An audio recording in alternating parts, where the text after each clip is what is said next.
What up, everybody? It's your boy Kentario, and I'm back again for another episode of Christ. I'm trying to get this new hand gesture down, guys. So bear with me. Okay, we're gonna try this again. It is Christ and I got it. Okay, it is Christ and comic books. And today we are going to be talking about the new hit anime series, which is on season 2, and that is Solo Leveling. Yes, it is a hit anime, but guess what, guys? This is not a manga. It's what's known as a manhwa, meaning that this is a comic book that is made in Korea. Now, the question that we're going to be answering, which is what we do on this platform, is this series okay for Christians to watch and enjoy and it not be insulting to the Christian faith? It's not going to lead you astray. It's not going to lead you into temptation. Are there any things that we need to be concerned with? That's what we're going to be talking about in regards to this series of Solo Leveling. But first, let us break down, what is Solo Leveling even about? This series is about a young man by the name of Sung Jinwoo, who is born into this world where these random portals to different dungeons appear in the world. Not only that, there are certain humans that are given superpowers, and they've identified that these powers that they are given are based off of a ranking system. Simply put, where S rank is the highest and E rank is the lowest or the weakest. Turns out Sung Jinwoo is an E rank. The sad part is, whatever your ranking is, it will not change. What? I don't believe it! Kidding. It's just as I expected. The only way to, let's say, become stronger is to equip yourself with stronger tools and or weapons. Otherwise, you're stuck at the level you're at or the abilities that you possess, and it's up to you to use them as best as you can. Now, when going into fight in these dungeons, it is up to these ranked fighters to defeat the enemy that is within them.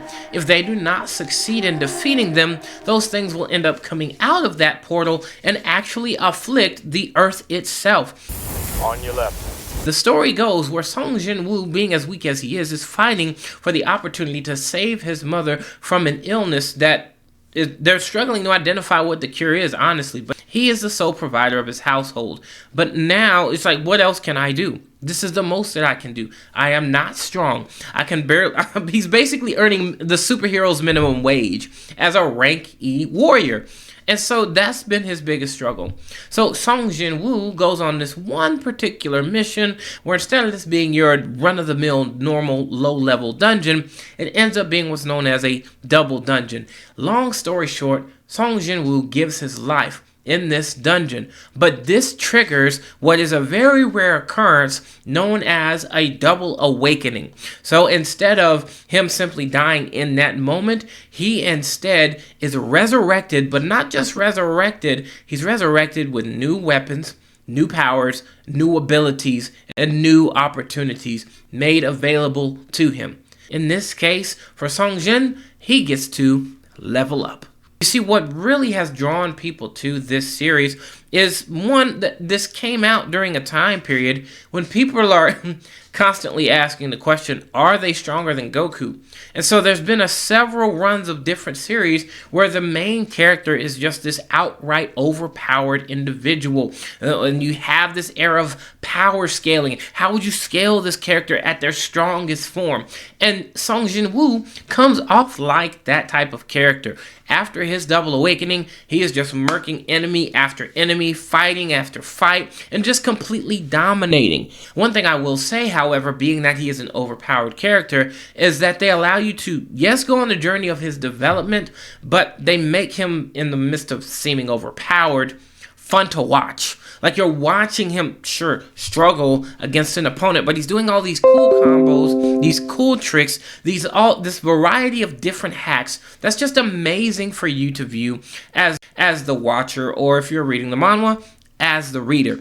Something else to know about, I guess you could say, the power system is this kind of functions like your run-of-the-mill role-playing, turn-based video game. where you have one character who's like your super boosted, all-out, powerful, heavy hitter character. You got your tank, which is the muscle, or the one that takes the heavier damage to block the big attacks. You have your healer that's on the team. I don't know why.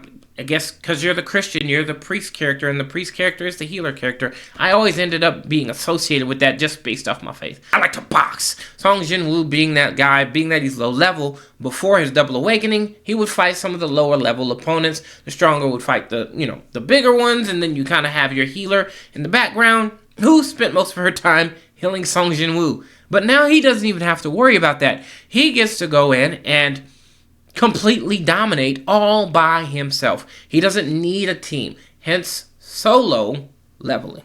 And something else to acknowledge about this series that I've also found to be very attractive, very interesting as well, is the American voice actor. Sung Jinwoo is being voiced by an American voice actor known as Alex Lay. And Alex Lay has truly been dominating the anime voice acting scene, doing voices for characters in Dorohedoro, to Mashal, to Tokyo Revengers. Even now, the even currently popular Dandadan, he voices a character in that. And you get to not just see him play the same old character in each and every anime series, but you see him act in a variety of different ways. And so he has really been blowing up on the scene, and people are loving the voice acting that he's doing for Sung Jinwoo for solo leveling. I love it. Look, I pulled back on liking American voice actors, but hearing Alex Lay, my guy is just killing it. He is just burning up the track. When you listen to him do the voiceover for his battle against the Red Knight, the Crimson Knight, Haven't lost yet! oh my goodness, you want to participate in that with him. It's like Goku going Super Saiyan, hearing Alex Lay do the voice acting for those fights. Now, let us get into the major question, like I said, that we're looking to answer. Is this series okay for Christians? And ultimately, right off the top, when you're starting out the series, my answer is yes. There are a couple of things that we can look at that give this series some level of I guess you could say ministry, if you will, that could speak to the heart of a Christian and even give a Christian an opportunity to share that with fellow Christians and even other non-believers. The first and foremost is what you're getting right out the gate with the series, the double awakening. What caused the double awakening? The double awakening was triggered because Jinwoo gave his life for those that he went into that dungeon with to begin with. They were faced with a situation where there's opportunity for betrayal. There's an opportunity to work together. And then ultimately it leads towards sacrifice. Are we willing to stick together and hold out until the end? Or are other people going to choose to save themselves? When people began to do that in the midst of this final arc of the final process of this double dungeon, Sung chose to stay back where he was ultimately truly injured. And he had said, look, you two go ahead and go. I'll stay and die. And he stayed. And even in the midst of staying, he tried to fight back, ultimately losing his life. Now, I will point out, by the way, I don't know if they intentionally showed homage to Full Metal Alchemist, but they show some level of homage by him losing an arm and losing a leg, which we know took place with Edward. What's his name? What's my boy's name? Oh Lord, I forgot his name. What? Edward. Yes, Edward Alphonse Elric. I start slow. That's okay. Edward Elric. So it's amazing to see that already at the beginning of the series. But then he resurrects. He comes back. In one sense, you could say, well, that's just like Jesus. What do you mean by that?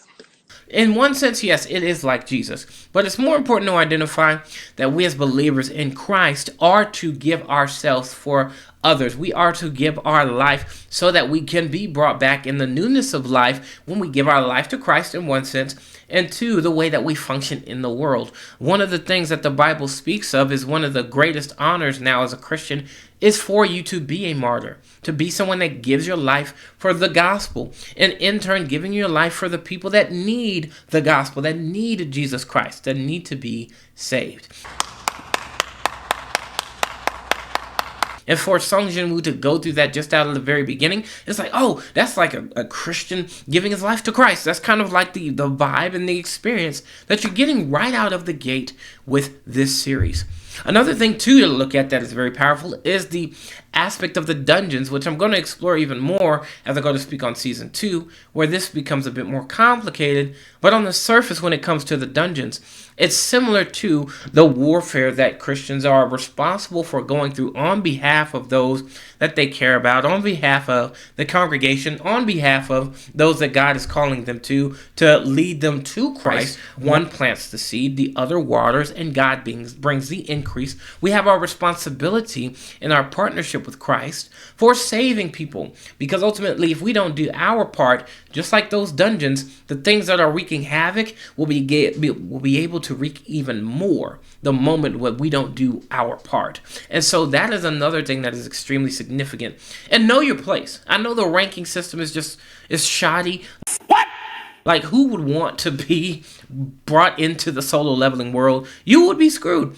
He's out of line, but he's right. You would be screwed. It's not like Hunter x Hunter or One Piece, where everyone has an opportunity to grow strong. You're screwed. You're stuck at your rank. You're stuck at your power level, unless you're one of the few. I'm talking like 2 or 3 out of hundreds and thousands of people who are ranked fighters. So to be stuck at your rank, that's it.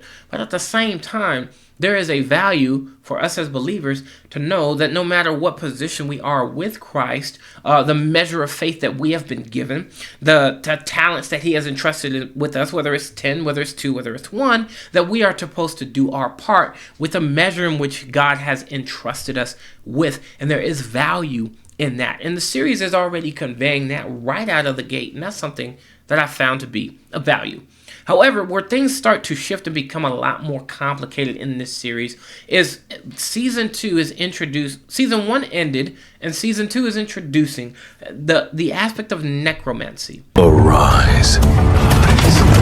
You see, Sung Jinwoo's abilities, one, were allowing for him to adjust his stats, whether he wanted to increase his intelligence, increase his speed, increase his strength, a variety of different weapons at his disposals, potions for healings, food, clothing, armor, all of these things were at his disposal. And where he started out being more of a hand-to-hand combatant, he now has shifted into using power, using magic and spells and things like that. Now, I'm not saying that in the sense of witchcraft, which it still is, but not in that sense, more so in the realm of gaming. If you've ever played Elder Scrolls or heard of Elder Scrolls, your character is able to do that in the story, the Dragonborn, where he's able to adjust his stats. He's able to choose the path that he wants to go on. Do I want to be one of the fighters that's face-to-face, or do I want to fight from a distance and using blasts and things like that?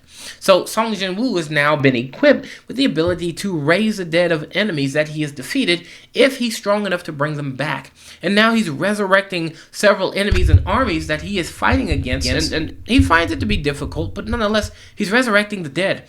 And that's not something right off the top that we as believers in Christ is something that we advocate for. What sets us up to actually needing to be watchful for these type of things when it comes to solo leveling is something that he said as he began his journey after his double awakening, was noticing that there was a drop in his humanity, a drop in his compassion, his empathy, and those things began to diminish or decrease the stronger that he became. And you are noticing a lot more of a coldness to him as the story progresses. And although I'm not 100% caught up with season 2, I think I'm currently on episode 5. In the midst of him becoming a lot more cold, a lot more desensitized in a human sense, you do still see him say, I know what I'm here to do. Because again, the reason why he's doing what he's doing is he's pushing for the opportunity to actually heal his mother and to save her. That's one of the motivations for his fight. I want to provide for my family. Yup! I want to take care of my mom. Yup! And I'm presented with an opportunity to fully heal her. I'm going to do everything that I can to pursue that. And so remnants of his humanity yet still remain. But how far will this series go to illustrate that those things are diminishing? I have not actually finished the manhwa, but I look forward to the opportunity to do that. That way I can honestly give you guys a full review of the series of Solo Leveling. But being that season 2 is out and still running, I thought, why don't we just talk about where we're at right now and see what we come to towards the end. But this is what I have to let you guys know about Solo Leveling, and I hope that this has helped you in deciding whether or not you will even watch this series. I myself am still yet currently being blessed by it, and I pray that this video encourage you in the same way. I hope you guys have a blessed day, and I will see y'all next time here with Christ and Comics. Peace.